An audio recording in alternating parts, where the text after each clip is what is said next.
안녕하세요. 이번 스프린트의 한방 정리는 바로 쿠버네티스 패턴입니다. 앞으로 쿠버네티스를 더 쉽게 공부를 하고 싶으신 분들은 집중해서 이번 수업을 잘 들으셔야 되는데, 이번 설명을 잘 이해하시면 앞으로 새로운 오픈소스를 다루게 됐을 때 반 이상은 알고 시작할 수 있게 되기 때문이에요. 비록 저는 힘들게 여러 오픈소스들을 분석해 보면서 이런 패턴들이 있다는 걸 알게 됐는데, 부디 여러분들은 쉽게 시작하시길 바라고요. 이 패턴들을 잘 공부를 해 놓으시면 내 앱을 파드로 만들어서 다른 리소스들과는 어떻게 연결을 시켜야 될지, 더 나아가서 기존 시스템을 쿠버네티스 환경으로 전환시켜야 될 때 어떻게 리소스들을 설계해야 될지 크게 도움이 될 수 있어요. 그렇기 때문에 섹션 시작부터 좀 무거운 내용일 수도 있지만 여러 번 들으시더라도 다 소화를 시키시길 바라고요. 실습은 별도로 없는데 앞으로 뒤에 나올 이번 오픈소스들을 배우면서 하나씩 보게 될 거니까 지금은 왜 이런 패턴을 사용하는 거고 특징은 어떤 건지에 대해서만 초점을 둬서 이해를 해보시길 바랍니다. 그럼 쿠버네티스에는 어떤 패턴들이 있는지 큰 범주부터 설명을 드릴게요.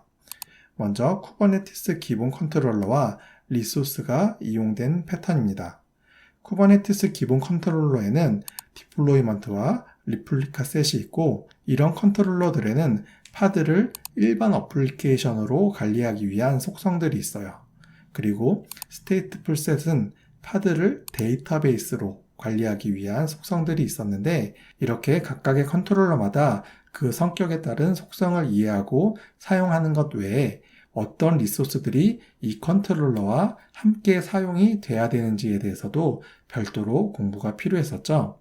그래서 이렇게 많은 리소스들이 연결이 될 수가 있지만 스테이트풀 셋을 만들 때 주로 연결을 시키는 리소스들이 있었고, 세부적인 방법으로는 볼륨을 사용할 때 PVC의 스토리지 클래스를 이용해서 다이나믹하게 PV를 만든다거나, 서비스를 만들 때는 헤드리스 서비스로 만들어야 파드가 여러 개 있을 때 각각의 도메인이 만들어지고, 그래야 원하는 파드에 트래픽을 보낼 수 있다는 점을 알아야 됐어요. 그래서 이렇게 각 컨트롤러마다 어떤 리소스와 주로 연결이 되고 속성은 어떻게 사용을 해야 되는지 자주 쓰는 방법이 바로 쿠버네티스 기본 컨트롤러와 각각의 리소스가 사용된 패턴이라고 볼 수가 있습니다. 그럼 이 두 컨트롤러는 앞 스프린트에서 많이 나왔었고, 본 수업에서는 노드별 작업을 위한 데몬셋과 스케줄링 작업을 위한 크론 잡에 대해서 어떤 패턴으로 사용이 되는지 설명을 드릴게요.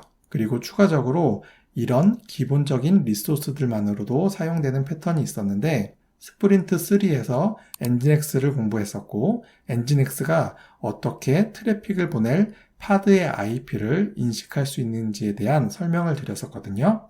다시 말씀을 드리면 서비스 생성 시 똑같은 이름으로 엔드포인트라는 리소스가 만들어지는데, 이 엔드포인트에는 서비스와 연결이 될 파드의 IP가 관리되고 있어요.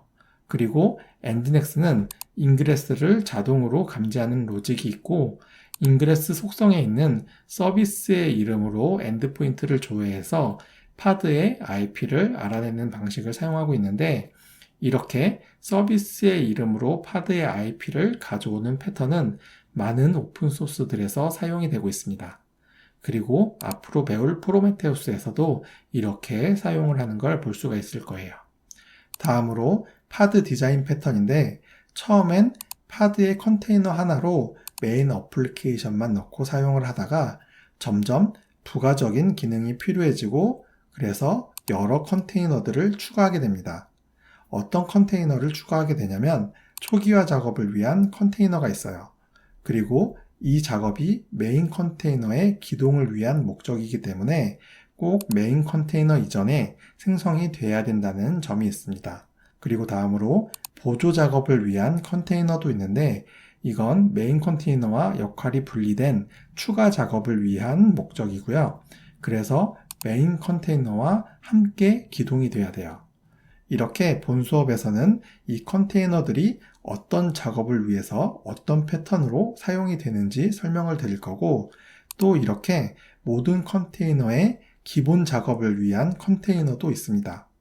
이건 내가 일부러 만들지 않아도 무조건 자동으로 생성이 되는데 이것도 한 파드에 같이 있어야 되는 컨테이너고 이게 왜 필요한지 그리고 무슨 역할을 하는지에 대해서도 설명을 드릴게요.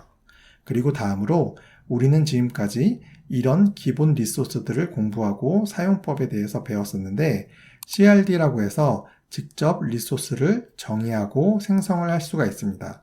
예를 들어 이런 속성들을 한데 모아서 myDatabase라는 이름의 CRD를 정의할 수가 있어요. 그럼 파드와 configMap처럼 kubectl을 통해서 이 myDatabase라는 리소스를 생성하고 조회, 수정을 할 수가 있습니다.